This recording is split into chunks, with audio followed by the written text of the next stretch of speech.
সুপ্রভাত, আমি সায়ন রাঙামাটি রান্নাঘর ব্লগ চ্যানেলে থেকে আপনাদের সকলকে সুস্বাগত।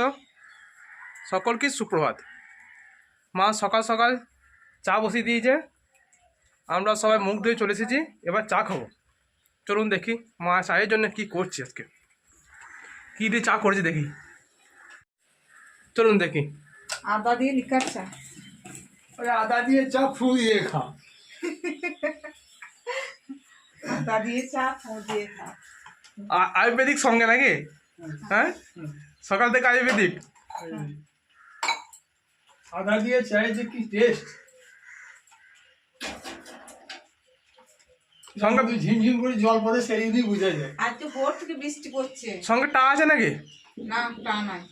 টা নেই? না। তাহলে কি করে জমবে? টা খেলে মুখ থেকে ওঠে টক টক। সেটা ঠিক, হ্যাঁ আমারও উঠে। জানি। আজকে যাবে না নাকি? না, আজকাল বাগানে যাবো না, কাউন্টারে আজকাল যাবো না। কাউন্টারে যে গ্রামে ঝিঝি করে জল পড়ছে, বসারও জায়গা নাই, আশ্রয় নাই। কি করবে আর, বসার জায়গা নেই তখন গিয়ে কি হবে আর। তোমার দেখি তোমার হাফ গ্লাস গ্লাসে নিচটায় কালো রং উঠছে। দেখুন আবহাওয়া দেখুন, আজকে ভোর থেকে বৃষ্টি হচ্ছে, ভালোই বৃষ্টি হয়েছে। জল জমে গিয়েছিল এখানে, দেখুন এখনো জল জমে আছে। আমাদের তো জল জমবে মাটির বাড়ি। সকালে আজকে মা মুড়ি খাওয়া করে দেয়নি, আর গতকাল থেকেও মুড়ি খাওয়া ছিল না, সেই জন্যে সকালে মাকে বললাম, মা তুমি মুড়ি খাবারটা বুনিয়ে দাও। নিয়ে মা বললো যে বুনি কটা বুনিয়ে দিতে পারি, তোকে করে নিতে হবে, আমার তৈরি করার সময় নাই, তো তৈরি করে নিবি। কী মুড়ি খাওয়া করেছে দেখুন, কী দিয়েছে দেখো মুড়ি খাওয়ার জন্য। বেগুন আলু ভাজা, সঙ্গে লঙ্কা। আমি তেল হলুদ দিয়ে বসিয়ে দিয়েছি, এবার লবণটা দাও বাকি আছে, লবণটা দিয়ে দেবো। আজকে আমি আমার মুড়ি খাবার তৈরি করব, সঙ্গে ঘরের সবারই। কে মুড়ি খাবারটা আমি করব, তাহলে কি করা যাবে? মায়ের যখন সময়টা তখন আমাকেই করতে হবে, খেতে যখন হবে তখন রান্না করেই খেতে হবে, কিছু করার নেই। এরকম মাঝে মাঝেই হয়ে থাকে, তবে আজকে অনেক দিন পর হলো এটা। মামাকে করতে বলে খুব কম, ভালো লাগে মাঝে মাঝে এই মুড়ি খাওয়া করে মুড়ি খেয়ে যেতে। দেখুন কেমন হয়েছে আলু ভাজা আমার।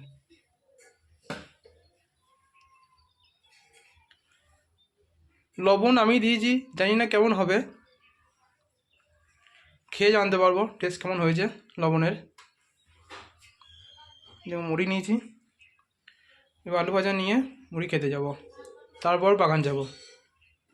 আজকে একটা খুব ভালো খবর, শিলিগুড়ি থেকে কাস্টমার এসেছে, আর শিলিগুড়ি থেকে বোলপুর ঘুরতে এসেছিলো। নিয়ে ও বোলপুরে ঘুরতে বিভিন্ন জায়গায় ঘুরেছে, আর নার্সারিতে ঘুরতে গিয়েছিলো। নিয়ে ওখানে গিয়ে যে গাছগুলো খোঁজ করছিলো সেই গাছ ওখানে ছিল না। নিয়ে ওইখানে নার্সারির মালিক বলেছে যে গোপালনগরের নার্সারিতে চলে যাও, ওখানে গেলে আপনি ইনডোর প্লান্টের যে গাছগুলো খোঁজ করছেন সেগুলো পেয়ে যাবেন। নিয়ে আমাকে ফোন করলো, বাসটা নেমেছে, বাসে করেছে। বাসটা নামার পর আমাকে ফোন করলো, দাদা আপনার কাছে যাওয়ার জন্য টোটো পাওয়া যাবে এখানে? আর টোটো তো এখন খোঁজ ওখানেই পেয়ে যাবেন, খোঁজ করুন। ওখানে টোটো ছিল না, নিয়ে আমি আবার যোগাযোগ করে টোটো পাঠিয়ে দিলাম। নিয়ে বাগানে এলো, বাগানে এসে সব গাছ ঘুরে দেখলো, একটা মনস্টার দুবিয়া নিয়েছে। ওই মনস্টার দুবিয়াটা কম দাম ছিল, ওই গাছটাই পছন্দ হয়েছে। 200 টাকা দাম নিয়েছি, গাছটা প্যাকিং করে দিয়ে দিলাম। আজকে খুব আনন্দ হয়েছে, বাইরে থেকে আমার বাগানে কাস্টমার আসে না। আমার কাছে আমি যেগুলো গাছ বিক্রি করি দামি গাছ সব অনলাইনে বিক্রি হয়, বেশিরভাগ কেরালা, কর্ণাটক, নাগাল্যান্ড, মণিপুর, অরুণাচল, দিল্লি, উত্তরপ্রদেশ, এই জায়গাতেই গাছ বিক্রি হয়। আর কালিম্পং সাইডে কাস্টমার এখন আমাকে বাগানে আসেনি, এই প্রথম এলো। মাঝে ভাতে কী করবে? ডাল, আলু সিদ্ধ, বেগুন ভাজা। এই বেগুন বনিয়ে নিচ্ছ নাকি? অনেক বড় বড় করে বনিয়েছে বেগুন, দেখুন বেগুন ভাজা তো বড়, বেগুন ভাজাও কত ছোট করবি, এটা ভাজলেই তো ছোট হয়ে যাবে। ও, আর এই লাউটা পুষতে হবে নাকি? পুরোটা দেবো না, অর্ধেকটা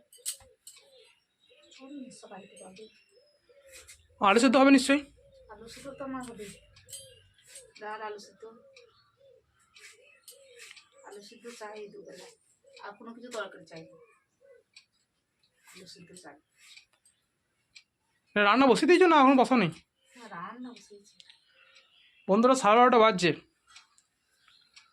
12:30টার সময় আমাদের ভাত হয়ে গিয়েছে, মা বলছে। এবার এই পোস্তটা হবে, ভাজাটা হবে, তাহলেই হয়ে যাবে। মাঝে কি করলে? সব রান্না হয়ে গেল?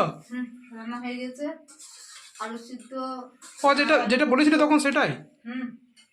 আর ডাল আর বেগুন ভাজা বললাম যে, আর চাটনি, ধনে পাতা চাটনি। আর পোস্ত করেছো? ঠিকই আছে, অনেক কিছু হয়ে যায় আজকে।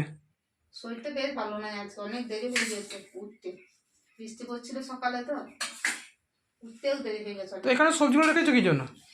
ওই যে একটা বান্দর ঢুকছে, তা বান্দর চলে আসছে, রেলিংয়ে ফাঁক দিকে ঢুকে পড়ছে, নিয়ে তো খুব অত্যাচার করছে বাড়িতে, তাই রান্নাঘরে নিয়ে এসে নামিয়ে রাখলাম, যে নিয়ে পালাবো। মোটরসাইকেল সেদিন অনেক ওটা খেয়ে নিয়েছিল না? হ্যাঁ মটরশুঁটি নিয়ে পালাচ্ছে,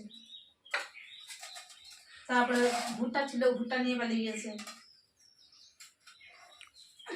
যেমন বাবা বসে পড়েছে খেতে, এদিকে গরুর ভাত হচ্ছে। আজকে তো আমাদের এখানে খুব বৃষ্টি হচ্ছিল, বৃষ্টির জন্য ভিডিও করতে পারিনি। বিকালে বাগান গেছিলাম, বাগানে সন্ধ্যের আগে ফিরে চলে আসতে হয়েছে, সন্ধ্যে দেওয়া হয়নি আজকে। বাড়ি চলে এসে বাবা সন্ধ্যে দিতে বসেছিল, বাবা মা সন্ধ্যে দিয়েছিল, বাবা তো প্রণাম করতে বসেছিল, সেই সময় কারেন্ট চলে গেছিলো, সেই জন্য ভিডিও হয়নি। এবার রেসিপির জন্য মা প্রস্তুতি নিচ্ছে, রেসিপি হবে। আজকে বিকালেও একটা কাস্টমার এসেছিলো, সকালে এসেছিলো সেটা আপনাদের বলেছি, বিকালেও কাস্টমার এসেছিলো বোলপুর থেকে। আজকের দিনটা মোটামুটি ঠিক আছে, দুটো কাস্টমার, খুব আনন্দ, অনেকদিন পর তো ওই জন্য বেশি আনন্দ হচ্ছে। আচ্ছা রান্না কী করলে মা? হ্যাঁ আলু সিদ্ধ ভাতই করলাম। আর দেখো আজকে শরীরটা বেশ একটা ভালো নেই, তাই এখন এই দেখুন আমি মেথি পাতা ভেজে গরম করে গুঁড়ো করে রাখলাম, আর এখানে লঙ্কা শুকনো কড়াইয়ে ভেজে গুঁড়ো করে রাখলাম, রান্না তো লাগবে। এখানে ভাত হয়ে গিয়েছে? হ্যাঁ ভাত হয়ে গেছে। আর দিনে তরকারি কী আছে? দিনে তরকারি পোস্ত, ডাল, তাহলে আবার কি যা আছে অনেক। দিনে যা হয় হয়, রাতে আলু সিদ্ধ ভাতটা হবেই। মাঝে মাঝে ডালও হয়, কলা সেদ্ধ, ডাল হয়, কলা সিদ্ধ হয়, পোস্ত হয়, দিনে যদি পোস্ত না হয়। আমাদের তো নিরামিষ বন্ধুরা, পেঁয়াজ রসুন ছাড়া রান্না হয়। 11:20 বাজছে, অনেক রাত হলো। এই মাত্র খেয়ে উঠে হাত ধুয়ে এলাম, এই মাত্র খেয়ে এসেছি। ঠান্ডা ঠান্ডা ভাত আর গরম গরম মার ভাত, দারুণ লাগলো খেতে। এইরকম খাবার শুধুমাত্র শীতের সময় হয়, মার ভাত গরমে করে না, গরমে ভালো লাগে না মার ভাত খেতে। শীতের সময়ে অনেক রকম সবজি থাকে, তারপর মার ভাত দারুণ লাগে। এই দেখো মা আছে সঙ্গে, মা খেয়েছে। আমরা সবাই খেয়েছি মার ভাত, গরম আলু সিদ্ধর সঙ্গে মার ভাত, আর তরকারি তো যা ছিল আপনারা জানেন দিনে থেকেই। তো এবার বলছি আর দেরি করিস না, এবার শুতে যা, শুয়ে পর। 11:30 বেজে গেল, আর প্রত্যেকদিনই 11:30 12টা আমাদের বেজে যায় রাতে শুতে। আবার পরে ভিডিওতে দেখা হবে, আসি, টাটা। গুড নাইট বন্ধুরা, আবার পরে ব্লগে দেখা হচ্ছে আপনার সঙ্গে।